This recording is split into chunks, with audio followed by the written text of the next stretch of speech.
فاعتذروا لن نؤمن لكم قد نبأنا الله من أخباركم صدق اللہ العظیم۔ درود شریف پڑھے اللہم صلی علی محمد مبارک وسلم صلو علیہ الصلاۃ والسلام علیک یا رسول اللہ صلی اللہ علیہ وسلم۔ 11ویں پارے کی شروعات ہوتی ہے سورہ توبہ کی ہی آیتیں ہیں، اور پچھلی جو آیتیں تھیں ان میں ایک جنگ ہوئی تھی، جنگ تبوک۔ جنگ بھی نہیں ہو پائی تھی، اللہ کے نبی علیہ الصلاۃ والسلام اپنے لشکر کو لے کر نکلے تھے، اور جو سلطنت روم تھی جو ان کے خلاف یہ جنگ کے لیے نکلے تھے، اور اس میں تمام مسلمانوں کو نکلنے کا حکم تھا۔ تو اس میں وہ جو منافقین تھے مسلمانوں میں چھپے ہوئے، ان کو اللہ تبارک و تعالیٰ نے آشکار کر دیا، ظاہر کر دیا سب کے سامنے کہ یہ لوگ دکھاوے کے مسلمان ہیں، حقیقتاً یہ مسلمان نہیں ہیں۔ اور وہ لوگ قسمیں کھایا کرتے تھے کہ ہم مجبوری ہے، ہم آپ کے ساتھ نہیں چل سکتے ہیں جنگ پہ،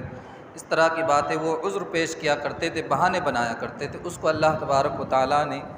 اس میں شروع میں ہی ذکر فرمایا ہے۔ اور طرح طرح کے منافق تھے، کچھ تو وہ جو مدینہ منورہ میں رہا کرتے تھے، اور کچھ مدینہ کے آس پاس جو گاؤں تھے، جو جنگلی علاقہ تھا، وہاں بھی کچھ مسلمان رہتے تھے، ان میں بھی منافق رہا کرتے تھے۔ چونکہ ان کے لیے بھی حکم تھا جنگ میں جانے کا، تو ان لوگوں نے بھی کیا ہے، بہانے بنائے۔ لیکن ان میں بھی جو گاؤں والے ہیں ان کے تعلق سے بیان فرمایا، ان میں کچھ مخلص لوگ بھی ہوتے ہیں جو اللہ کی راہ میں خرچ کرتے ہیں اور اللہ کی رضا کے لیے خرچ کرتے ہیں۔ پھر صحابہ کرام کا ذکر فرمایا، والسابقون الاولون من المہاجرین والانصار والذین اتبعوہم بإحسان، کہ وہ صحابی رسول رضی اللہ تعالی عنہم اجمعین، صحابہ جتنے بھی صحابہ رضی اللہ عنہم اجمعین، ان کے بارے میں فرمایا کہ ان میں جو سبقت لے جانے والے ہیں ایمان میں، ہجرت کرنے والے، اور انصار ہجرت کرنے والے صحابی ان کو کہا جاتا ہے جو مکہ مکرمہ سے مدینے آئے تھے، اور انصار ان کو کہا جاتا ہے جنہوں نے ہجرت کرنے والوں کو جگہ دی تھی، ان میں مدینے میں ان کی مدد کی تھی، مکہ مکرمہ کے جو مسلمان تھے ان کے لیے۔ اللہ نے فرمایا اور وہ لوگ جنہوں نے ان کی اتباع کی احسان کے ساتھ، نیکی میں ان کی اتباع کی، رضی اللہ عنہم ورضوا عنہ، اللہ ان سب سے راضی ہو گیا اور وہ سب اللہ سے راضی ہو گئے، اور اللہ تعالیٰ نے ان کے لیے جنتیں تیار کر رکھی ہے جن میں وہ ہمیشہ رہیں گے۔ اب صحابہ کرام کے لیے واضح طور پر آ گیا ہے، صحابی کہتے ہیں جو حضور علیہ الصلاۃ والسلام کو جس نے ایمان کی حالت میں دیکھا ہو، ایمان ہی کی حالت میں اس دنیا سے گیا ہو، تو وہ صحابی ہے۔ اللہ کہہ رہا ہے ان سب کے لیے اللہ تعالیٰ نے جنت کا وعدہ کر رکھا ہے۔ اب اگر کوئی صحابہ کی کوئی گستاخی کرے گا تو وہ کیا ہے، اپنا ایمان کی خود حفاظت کرے، اپنے ایمان کا خود ذمہ دار ہوگا وہ شخص۔ اسی طرح چند ان لوگوں کا بھی ذکر فرمایا کہ جو اس جنگ میں نہیں جا پائے تھے لیکن خالص مسلمان تھے، وہ لوگ کسی مجبوری کی وجہ سے یا ڈھیل کرنے کی وجہ سے وہ جا نہیں پائے، تو ان کی توبہ کو بھی اللہ تبارک و تعالیٰ نے اس میں ذکر فرمایا ہے، ان کی توبہ کو اللہ تعالیٰ نے قبول فرما لیا تھا۔ یا جو کمزور لوگ تھے اللہ تعالیٰ نے ان پر بھی رحم فرمایا۔ اسی طرح مسجد ضرار کا ایک لفظ آتا ہے، والذین اتخذوا مسجدا ضرارا، ایک منافقوں نے ایک مسجد بنائی تھی،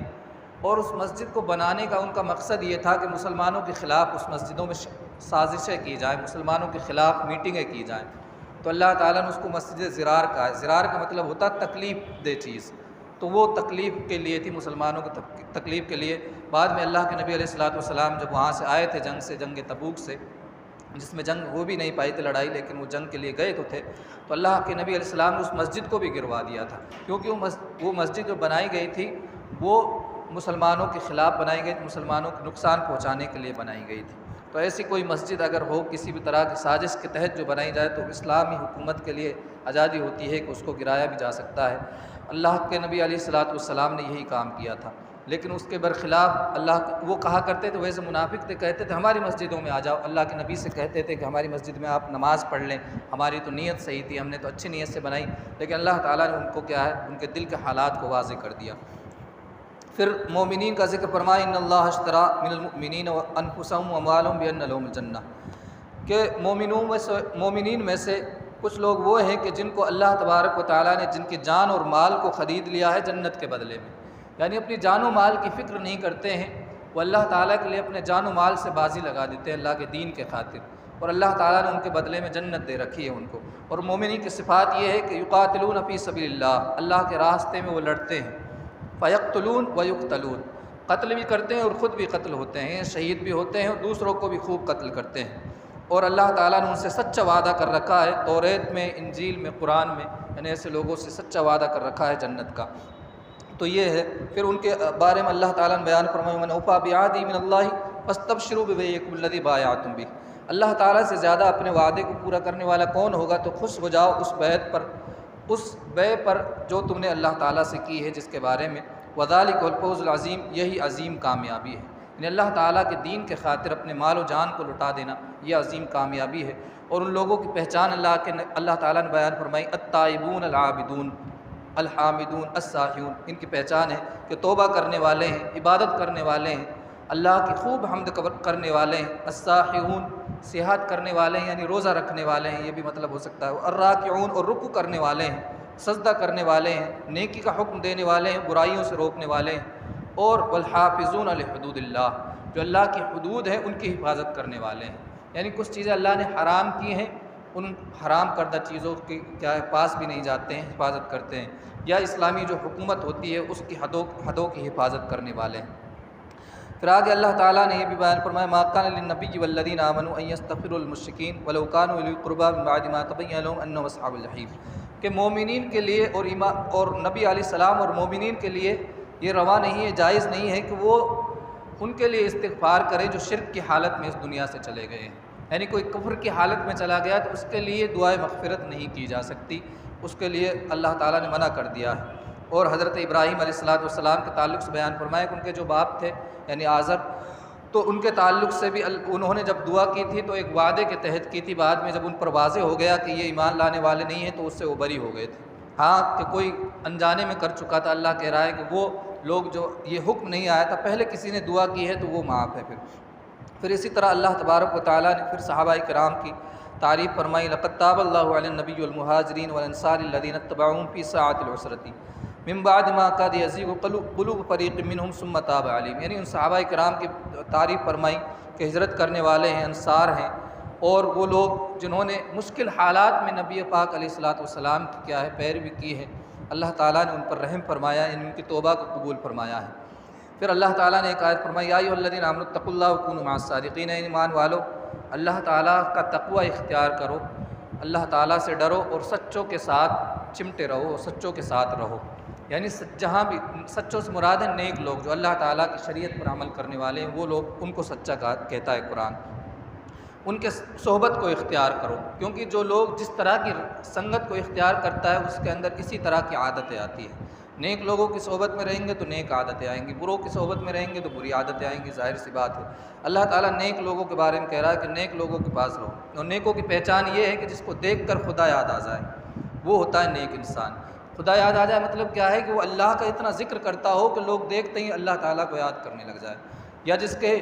اعمال کو دیکھ کر آخرت کی یاد آ جائے، وہ انسان ہوتا ہے نیک۔ سمجھ رہے ہیں آپ؟ تو یہ نیک کی یہ پہچان ہوتی ہے، اس کا کوئی جبہ کبہ کوئی لباس الگ سے نہیں ہوتا ہے۔ اسی طرح ایمان والوں کے بارے میں اللہ نے بیان فرمایا وَإِذَا مَا أُنزِلَتْ سُورَةٌ فَمِنْهُم مَّن يَقُولُ أَيُّكُمْ زَادَتْهُ هَٰذِهِ إِيمَانًا فَأَمَّا الَّذِينَ آمَنُوا فَزَادَتْهُمْ إِيمَانًا وَهُمْ يَسْتَبْشِرُونَ۔ منافقین چڑھایا کرتے تھے کہ جب بھی کوئی آیت نازل ہوتی تھی، صورت آتی تھی تو منافق کہتے تھے اس سے کس کا ایمان بڑھ گیا ہے، یعنی مسلمانوں کو کیسے چڑھانے کے لیے کہتے تھے۔ اللہ کہہ رہا وہ لوگ جو ایمان والے ہیں نا، جب اس طرح کی آیتیں آتی ہیں تو ان کا ایمان اور زیادہ بڑھ جاتا ہے، اور وہ یستبشرون وہم یستبشرون، اور اس سے خوشی حاصل کرتے ہیں۔ اللہ کی آیتوں کو سن کر ان کا ایمان بڑھتا ہے اور خوش ہوتے ہیں وہ لوگ۔ پھر اللہ کے نبی علیہ السلام کے تعلق سے آخر میں سورہ توبہ میں فرمایا لقد جاءکم رسول من انفسکم عزیز علیہ ما عنتم حریص علیکم بالمؤمنین رؤوف رحیم۔ حضور علیہ السلام کے تعلق سے فرمایا کہ یقیناً تمہارے اندر تمہیں میں سے یعنی انسانوں میں سے ایک رسول آ چکے ہیں، عزیز علیہ ما عنتم، جب تم کسی تکلیف میں مبتلا ہوتے ہو تو حضور علیہ السلام پر وہ شاک گزرتی ہے، یعنی حضور علیہ السلام کو بھی تکلیف ہوتی ہے جب کوئی کسی مومن پر تکلیف آتی ہے۔ یعنی حضور صلی اللہ علیہ وسلم اتنے مومنوں کو چاہیا کرتے تھے اور اپنی امت کے لیے ہمیشہ پریشان حال رہا کرتے تھے۔ حریص علیکم، اور تم پر بہت زیادہ حریص ہے کہ تم پر اللہ کی طرف سے کوئی بھلائی آئے، خیر آئے۔ اللہ کے نبی علیہ السلام بہت ہی زیادہ حریص ہے کہ مومنوں پر بھلائی آئے، اور فرمایا بالمؤمنین رؤوف رحیم، مومنوں پر خوب رحم کرنے والے ہیں، خوب ان کو کیا ہے مومنوں پر کرم فرمانے والے ہیں اللہ کے نبی علیہ الصلوۃ والسلام۔ تو یہ ہمارے نبی علیہ السلام کی صفات ہے، اور یہی صفات ہم کو بھی اپنانی چاہیے کہ کسی بھی مسلمان پر اگر تکلیف آتی ہے نا تو ہمیں بھی اس کی تکلیف ہونی چاہیے۔ یہ نبی پاک علیہ السلام کا طریقہ تھا۔ اسی طرح مومنوں کے لیے بھلائی چاہنا یہ حضور صلی اللہ علیہ وسلم کی سنت ہو جائے گی۔ فَإِن تَوَلَّوْا فَقُلْ حَسْبِيَ اللَّهُ، اللہ فرما رہا اگر یہ لوگ پھر بھی روگردانی کریں، ایمان نہ لائیں، تو کہو مجھے تو اللہ کافی ہے، جس کے علاوہ کوئی معبود نہیں ہے۔ علیہ توکلت وہو رب العرش العظیم، میں اسی پر بھروسہ کرتا ہوں جو عرش عظیم کا رب ہے۔ پھر سورہ یونس شروع ہو جاتی ہے، یہ مکی صورت ہے، اور مکی صورتوں میں نے بتایا کہ 3 چیزیں بہت زیادہ ذکر کی جاتی ہے۔ ایک تو اللہ تعالیٰ کے بارے میں بتایا جاتا ہے، اللہ تعالیٰ کی ذات و صفات کے تعلق سے بات ہوتی ہے۔ دوسرا آخرت کے بارے میں بہت زیادہ آیتیں آتی ہیں، اور نبیوں کے تعلق سے آتی ہیں، نبوت کے تعلق سے آتی ہے۔ اس میں شروع میں ہی بیان فرمایا الف لام را تلک آیات الکتاب الحکیم، یہ کتاب حکیم کی آیتیں ہیں۔ کیا یہ لوگ تعجب کرتے ہیں کہ انہی میں سے ایک شخص پر اللہ تعالیٰ نے وحی نازل کر دی ہے کہ وہ لوگوں کو ڈرائے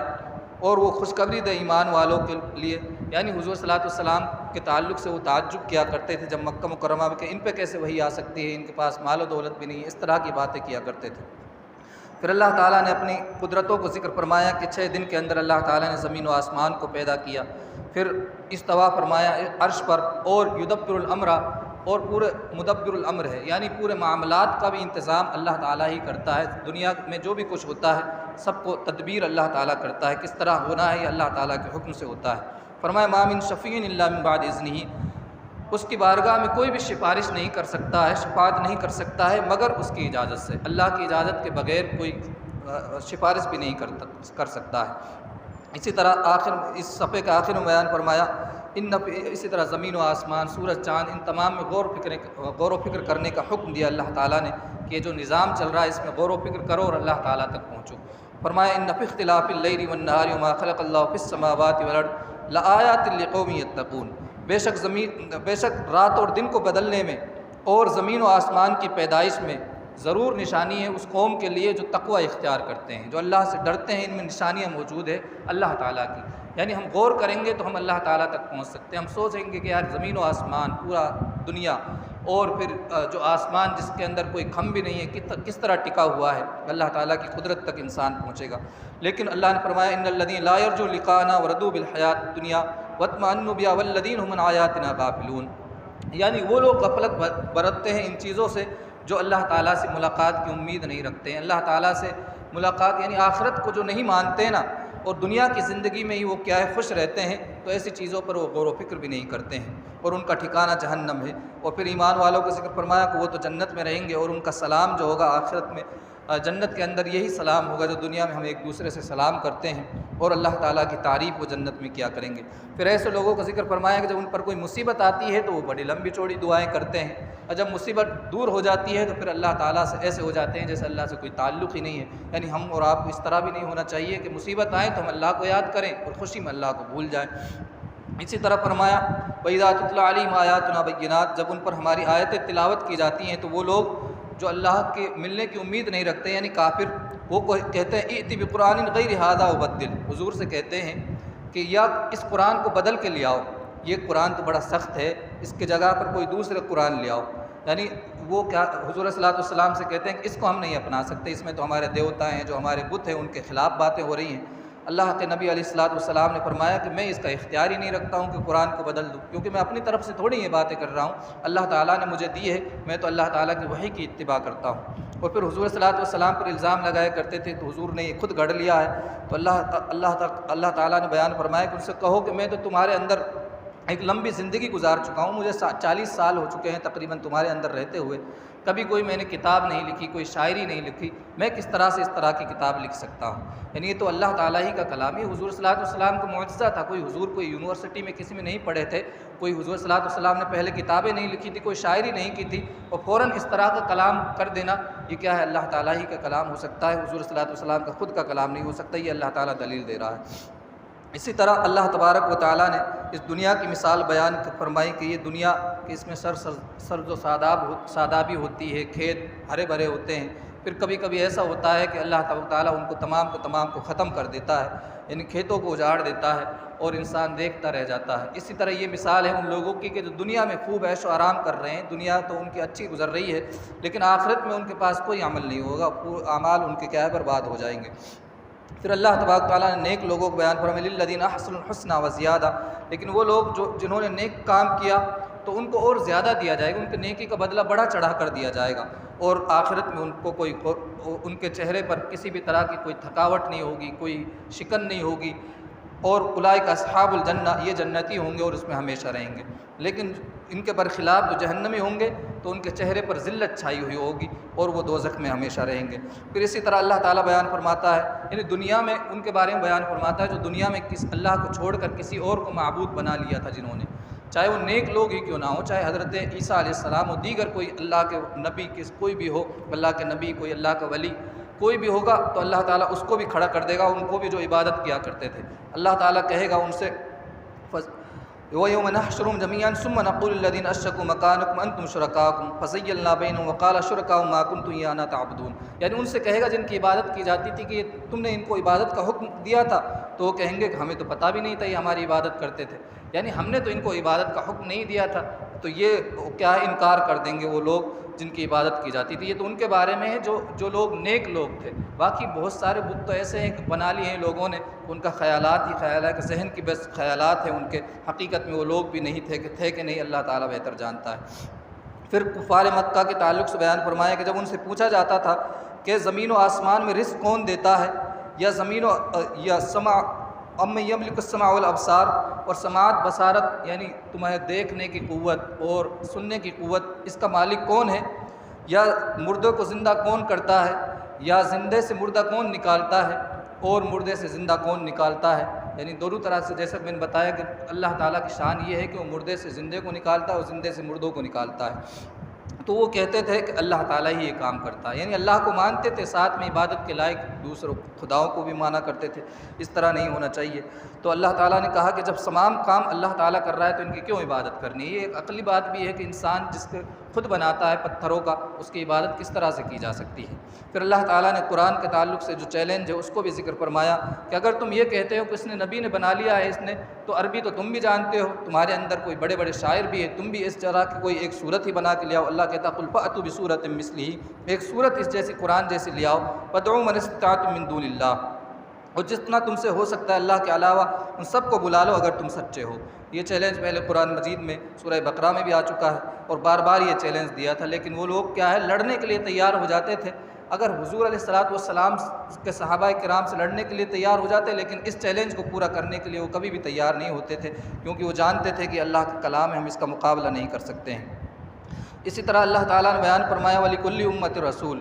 ہر امت میں اللہ تعالیٰ نے رسولوں کو بھیجا ہے۔ فَإِذَا جَاءَ رَسُولُهُمْ قُضِيَ بَيْنَهُم بِالْقِسْطِ وَهُمْ لَا يُظْلَمُونَ، اور جب ان میں رسول آیا تو ان کے اندر فیصلہ کر دیا گیا، یعنی رسول نے جب ان کے اندر تبلیغ کو پورا کر دیا پھر بھی انہوں نے نہیں مانا تو اللہ تعالیٰ نے فیصلہ کر دیا، ان کو اللہ تعالیٰ نے نیست و نابود کر دیا، ختم کر دیا، ان کا نام و نشان مٹا دیا۔ اور ہر امت کے لیے ایک مقررہ مدت بھی ہے کہ ایک مدت تک ان کو جینا ہوتا ہے۔ اللہ فرماتا ہے اذا جاء اجلہم، جب وہ مدت آتی ہے فلا یستاخرون ساعۃ ولا یستقدمون، نہ تو ایک گھڑی آگے ہو سکتی ہے نہ ایک گھڑی پیچھے ہو سکتی ہے، وہ اپنی مدت تک ہی انسان رہتا ہے یا قومیں اپنی مدت تک ہی رہتی ہیں۔ پھر اللہ تبارک تعالیٰ نے چند آیتوں کے بعد قرآن مجید کے تعلق سے بیان فرمایا یا ایھا الناس قد جاءتکم موعظۃ من ربکم وشفاء لما فی الصدور،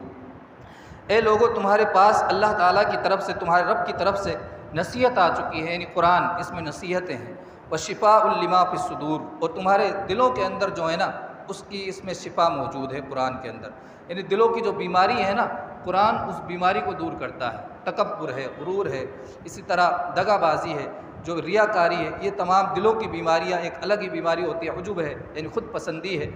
پہلے قرآن اس کو دور کرتا ہے، سمجھ رہے، یہ اس میں شفا ہے، قرآن میں دلوں کی بیماری کے لیے شفا موجود ہے۔ اور فرمایا وشفاء لما فی الصدور،